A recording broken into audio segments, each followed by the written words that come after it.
number 4 on the business kind of horror stories for this morning. It's if you take a bad job.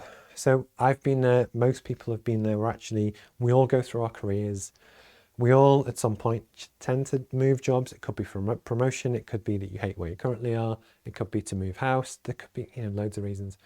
I've had it in the past where I've taken jobs which on paper are good jobs, and I took it to get the experience, but actually I didn't really like or trust the people, but I did it for a reason. But it's very easy to take a job with someone and basically just find out that you're not the right fit for them. Maybe they're not the right fit for you, because actually so much of our work, so much of our lives is work. But actually, if it's not right for you, it can make you really unhappy. You don't want to come to work. That'll affect your mood and stuff at home.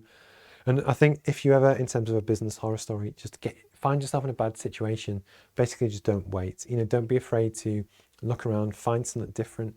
Obviously, if you have commitments, which a lot of people do, bills to pay, mortgages, kids, whichever, I would say do it sensibly. But actually, be kind of honest in terms of just with yourself about what you want to do. But then likewise, if you're in a job and you've only been there 3 months, 4 months, and you kind of know it's not really for you, when you start looking at other jobs, and I spoke to someone recently, they were approached about a really good opportunity, but they were worried in interview that it makes them look bad that if they've only been in a job for like 3 months. And my point around this, and as someone who interviews people, just be honest about it. There's nothing wrong. If anything, you respect someone that said, look, an opportunity came up here, I took it.